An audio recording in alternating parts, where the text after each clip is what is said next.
ஓம் ஸ்ரீ விராட் விஸ்வபிரமணே நமக. ஸ்ரீ காளிகாம்பாள் துணை மனுஷாலயா சந்திரிகா அனைவருக்கும் வணக்கம். எங்கள் சேனலை பார்த்து கொண்டிருக்கும் அன்பு உள்ளங்கள் அனைவருக்கும் நன்றி.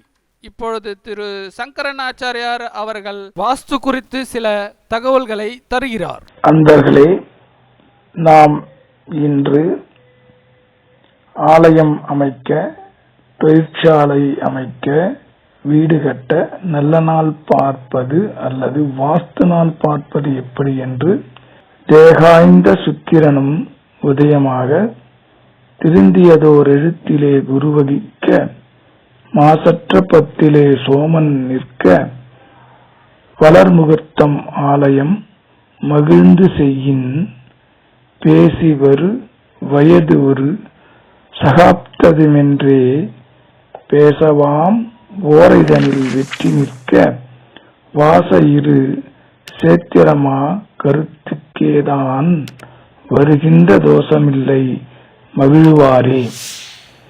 அதன் பொருள்,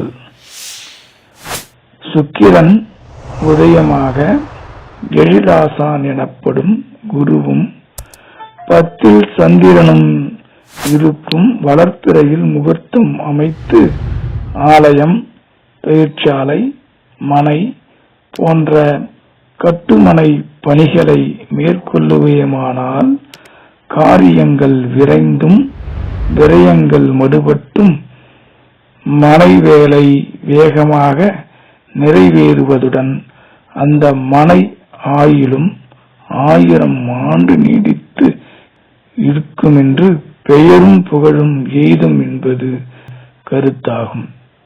ஓம் ஸ்ரீ விராட் விஸ்வபிரமணே நமக. ஸ்ரீ காளிகாம்பாள் துணை மனுஷாலயா சந்திரிகா அனைவருக்கும் வணக்கம். எங்கள் சேனலை பார்த்து கொண்டிருக்கும் அன்பு உள்ளங்கள் அனைவருக்கும் நன்றி. இச்சேனலை நீங்களும் சப்ஸ்கிரைப் செய்து உங்கள் நண்பருக்கும் ஷேர் செய்து பயனடையுமாறு கேட்டுக்கொள்கிறோம். நன்றி, வணக்கம். மனுஷாலயா சந்திரிகா. சுகமே சூழ்க.